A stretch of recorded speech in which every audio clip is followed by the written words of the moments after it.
Hello दोस्तों, आप सभी का स्वागत है आपके अपने यूट्यूब चैनल नॉलेजपुर में।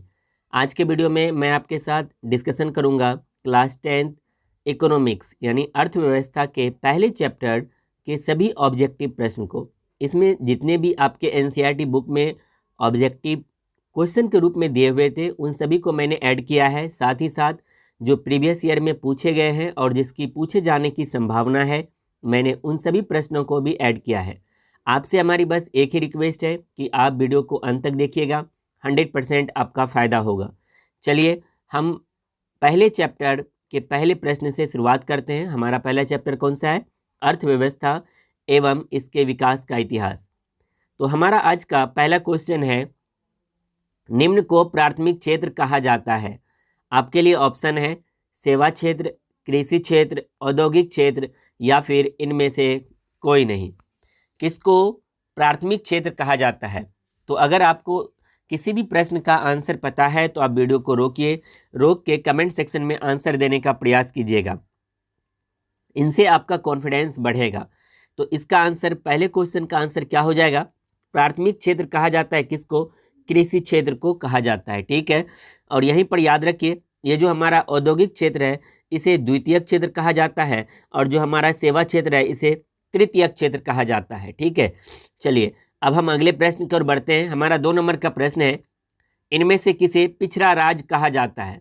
यानी पिछड़ा राज्य का संज्ञा किसको दिया गया है? ठीक है, यानी हम कह सकते हैं कि एक ऐसा राज्य जो बहुत ही ज़्यादा डेवलपिंग है, अभी विकास ही कर रहा है, बहुत ही ज़्यादा पिछड़ा हुआ है। ठीक है, तो ऑप्शन है आपके लिए पंजाब, केरल, बिहार या फिर दिल्ली।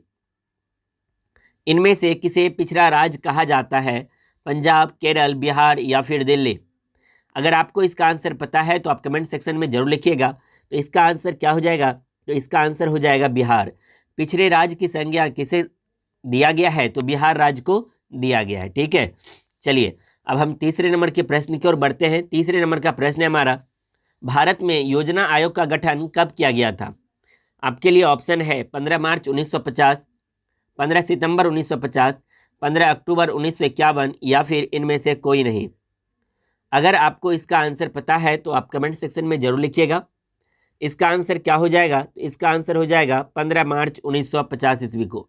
आपको अब ध्यान में रखना है कि अब योजना आयोग को समाप्त कर दिया गया है। अब योजना आयोग के जगह पे एक नया आयोग का गठन किया गया है जिसे हम क्या कहते हैं? नीति आयोग। नीति का फुल फॉर्म क्या होता है? National institution for transforming India. इसको ना नीति आयोग को इंडिया का थिंक टैंक भी कहा जाता है। क्या कहा जाता है? Think tank. इस चीज़ को भी आपको ध्यान में रखना है। ठीक है, और इसका नीति आयोग का गठन कब किया गया था? 1 जनवरी 2015 ईस्वी को। इस चीज़ को आपको ध्यान में रखना है, क्योंकि हो सकता है अब आपसे योजना आयोग ना पूछ कर नीति आयोग पूछ ले। यहीं पर आपको याद रखना है कि पहले योजना आयोग का भी जो अध्यक्ष होता था वो हमारे देश के प्रधानमंत्री होते थे। तो यहाँ से एक प्रश्न बनता है कि भारत के पहले योजना आयोग के अध्यक्ष कौन थे? तो हमारे देश के प्रथम प्रधानमंत्री पंडित जवाहरलाल नेहरू जी, वही हमारे प्रथम योजना आयोग के अध्यक्ष थे। और नीति आयोग के प्रथम अध्यक्ष कौन हो जाएंगे? जब 2015 में गठन हुआ है तो 2014 में भाजपा की सरकार आई है, तो नीति आयोग के प्रथम अध्यक्ष कौन हो जाएंगे? मोदी जी। और अभी वर्तमान समय में भी कौन है? तो मोदी जी हैं। तो इतनी जानकारी आपके लिए ये जरूरी है। ठीक है, चलिए अब हम अगले प्रश्न की ओर बढ़ते हैं। तो मैं उम्मीद करता हूं कि योजना आयोग और नीति आयोग दोनों क्लियर हो गया होगा। आप इसमें ना VBI लगा लीजिए। ठीक है, ये वाले प्रश्न में आप VBI लगा लीजिए, क्योंकि यह प्रश्न आपसे पूछा जा सकता है। योजना आयोग का गठन 15 मार्च 1950 ईस्वी को, लेकिन योजना आयोग को समाप्त करके कौन सा आयोग लाया गया है? नीति आयोग। किसका नीति आयोग का गठन कब किया गया? 1 जनवरी 2015 ईस्वी को। चलिए 4 नंबर का प्रश्न देखिए, इनमें से कौन से देश में मिश्रित अर्थव्यवस्था है? मिश्रित अर्थव्यवस्था किस देश में है? ऑप्शन आपके लिए अमेरिका, चीन, भारत या फिर इनमें से कोई नहीं। आपको बताना है कि मिश्रित अर्थव्यवस्था इसमें से किस देश में है। चलिए मैं उम्मीद करता हूं कि आपने इसका आंसर कमेंट सेक्शन में लिखा होगा। तो मिश्रित अर्थव्यवस्था किस देश में है? तो भारत में है। ठीक है, यहाँ पे याद रखना है कि अर्थव्यवस्था का जो टर्म है ये पूरे देश में, पूरे विश्व में, पूरे देश में नहीं, पूरे विश्व में जो है 3 प्रकार का ज़्यादा फेमस है। कितने प्रकार का? तीन प्रकार का, वो तीन प्रकार कौन सब है तो याद रखना है आपको। पूंजीवादी अर्थव्यवस्था, ठीक है, पूंजीवादी अर्थव्यवस्था, पूंजीवादी अर्थव्यवस्था, उनके बाद समाजवादी अर्थव्यवस्था, और हमारा लास्ट आता है मिश्रित अर्थव्यवस्था। और मिश्रित अर्थव्यवस्था का उदाहरण कौन सा है? भारत देश। यानी मिश्रित अर्थव्यवस्था हम ऐसे देश को बोलेंगे जहां पर जो हमारा प्राइवेट सेक्टर और जो गवर्नमेंट सेक्टर हो दोनों मिलके काम करे, उसको हम क्या कहते हैं? मिश्रित अर्थव्यवस्था कहते हैं, ठीक है। मिश्रित अर्थव्यवस्था में पूंजीवादी और समाजवादी एक तरीके से इन दोनों का मिश्रण होता है, ठीक है। मिश्रित अर्थव्यवस्था में क्या होगा? तो मिश्रित अर्थव्यवस्था में जो हमारा तीन टाइप का जो हमारा अर्थव्यवस्था है ना, पूंजीवादी और समाजवादी, यहाँ पर जो होगा ना मिश्रित अर्थव्यवस्था में इन दोनों का मिश्रण होगा, ठीक है। इस चीज को आपको याद रखना है, पूंजीवाद का और समाजवाद का, ये समाजवादी अर्थव्यवस्था का, इन दोनों का मिश्रण होता है, ठीक है। इस चीज को आपको ध्यान में रखना है। प्राइवेट और गवर्नमेंट तो रहता ही है, लेकिन पूंजीवादी प्राइवेट हो गया और समाजवादी एक तरीके से गवर्नमेंट हो गया। इन दोनों के मिश्रित अर्थव्यवस्था को हम क्या कहते हैं? इन दोनों के मिले जुले अर्थव्यवस्था को हम मिश्रित अर्थव्यवस्था कहते हैं। चलिए 5 नंबर का प्रश्न आपके लिए, जिस देश में राष्ट्रीय आय अधिक होता है वह देश कहलाता है क्या? यानी जिस देश का राष्ट्रीय आय अधिक होगा उस देश को हम क्या कहेंगे? अविकसित, विकसित, अर्धविकसित, या फिर इनमें से कोई नहीं। यहां पर आपको देखिए, ज्यादातर बच्चों से एग्जाम में जो क्वेश्चन गलत होता है ना, वो नहीं होता जो वो नहीं जानता है, एक्चुअल में उनसे वह प्रश्न गलत होता है जो वो जानता है। क्योंकि जो जानता है उसमें जल्दबाजी में करके ना वो टिक करता है कुछ और, ओमार में भरता है कुछ और। तो इसलिए आप जो प्रश्न जानते हैं वो आपका 100% है, ध्यान से उनको टिक कीजिए, ध्यान से उसको ओमार में भरना है।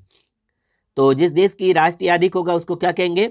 विकसित, ठीक है। और जिस देश का कम होगा उसे क्या कहेंगे? अविकसित, और या उसी को कहा जाता है दूसरे रूप में विकासशील। क्या कहा जाता है? विकासशील। इस चीज को आपको ध्यान में रखना है, ठीक है। चलिए अब हम अगले प्रश्न की ओर बढ़ते हैं। द्वितीयक क्षेत्र किसे कहा जाता है? आपके लिए ऑप्शन है सेवा क्षेत्र को, कृषि क्षेत्र को और औद्योगिक क्षेत्र को।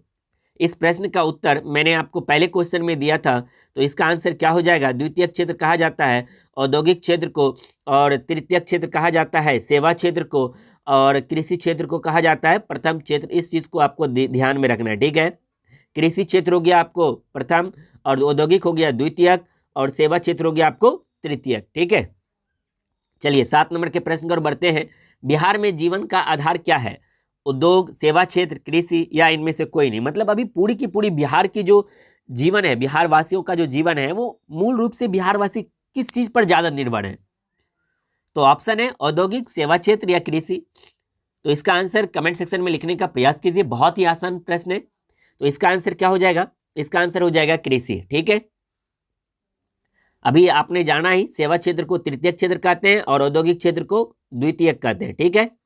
चलिए, भारत में अंग्रेजी शासन का क्या था? भारत में नहीं, भारत अंग्रेजी शासन का क्या था? घर था, उपनिवेश था, सैनिक शासन था, या इनमें से कोई नहीं?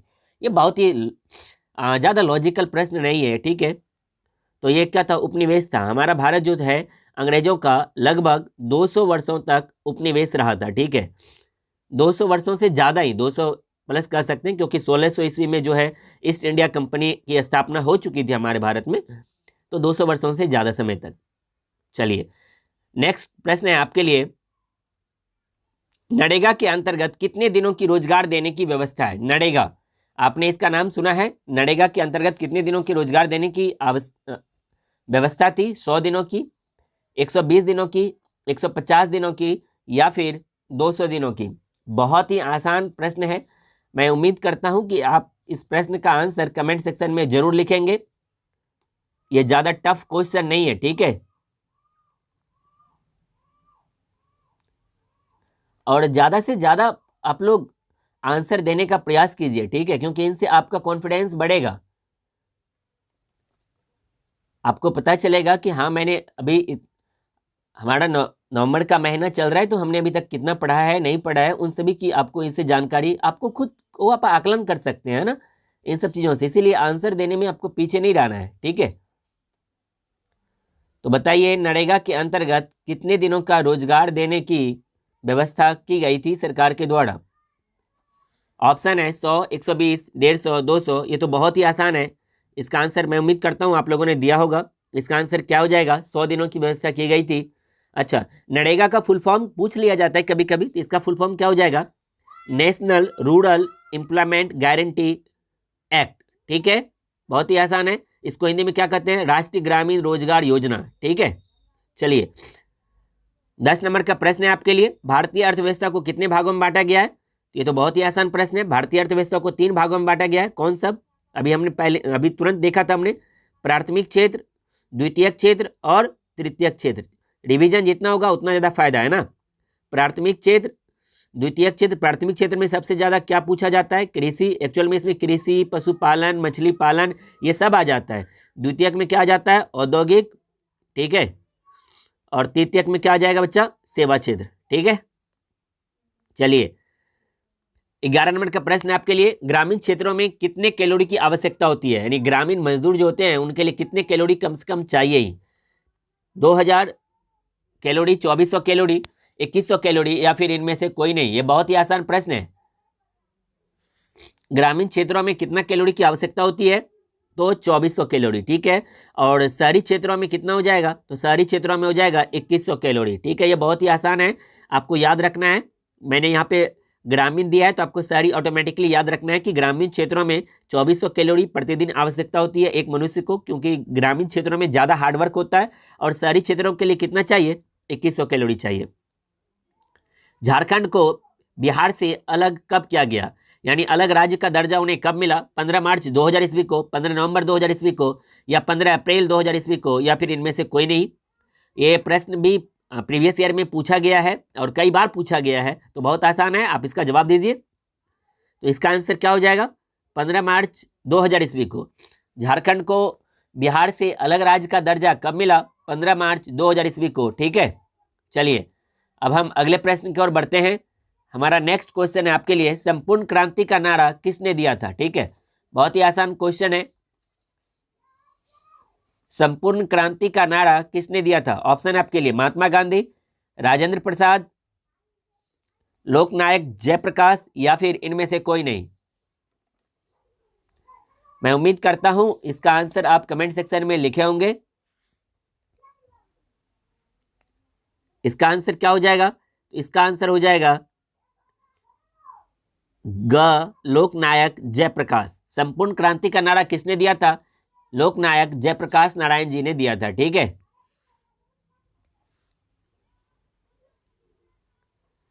चलिए आज का अंतिम प्रश्न है आपके लिए।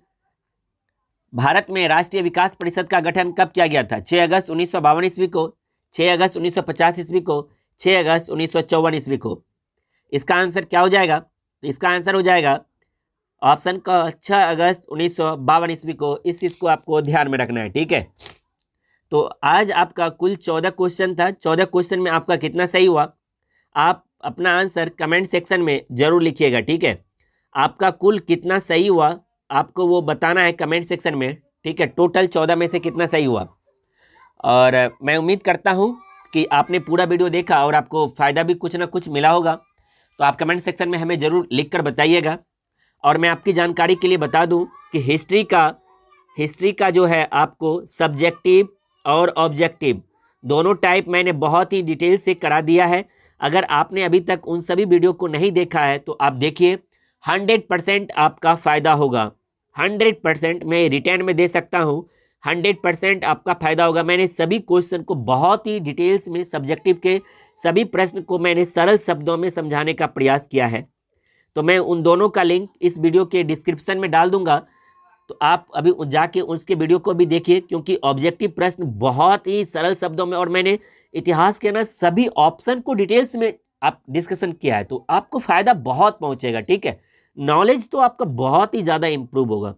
और मैंने सब्जेक्टिव को भी क्लियर कर दिया है, तो आपको दिक्कत नहीं होना चाहिए। और अब